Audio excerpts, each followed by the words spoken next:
Šīs dienas laikapstākļi iespējams bija noteicošie tam, lai negadījumā neviens cits bez Honda vadītājs netiktu ierauts. Pie Babītes bibliotēkas esošajā spēļu laukumā mirklī, kad spēkrats burtiski ielidoja tīklu piramīdā, neviens nespēlējās.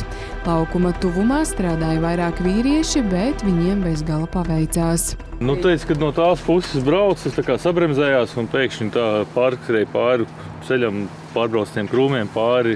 Un nezinu, kaut kādi 3 metri no mūsu darbinieka nobrauc tā mašīna. Tā kā Dievs stāvēja klāt, ka viss veiksmīgi beidzās. Jau pēc notikušā apkārtnē saradās daudz vietējo. Bija paklīdušas runas, ka kāds spēkrats rotaļlaukumā netipiski piezemējies pēc tam, kad nobraucis no ceļa.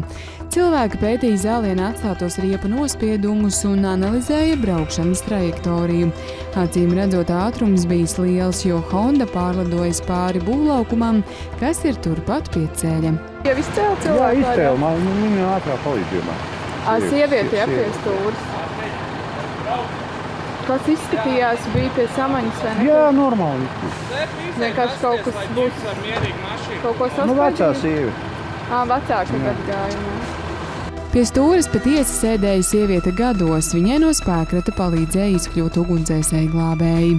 Pastāstiet, kā tādā neordinārā situācijā šodien rīkojāties? Jā, tieši tā gribēju piebilst, ka tā ir neordināra situācija, kad mašīna karājas gaisā trosēs. Atbraucot uz notikumu vietu, uzreiz sapratām, ka ir nepieciešams stabilizēt automašīnu, lai droši izvilktu sievieti ārā. Izmantojam gan hidrauliskos instrumentus, gan kāpnes, gan visu veidu tehniku, kas mums ir, lai stabilizētu automašīnu, kā arī automašīnu vinčus, un tādā veidā droši izvilkām cietušo. Uz vietas bija arī mediķi, kas apskatīja sievieti un ļāva kundzei sagaidīt, kamēr automašīna no vertikāla stāvokļa nonāk horizontālā, lai no spēkrata varētu paņemt nepieciešamās mantas. Pēc tam vadītāji tika nogādāti slimnīcā, lai veiktu veselības pārbaudes.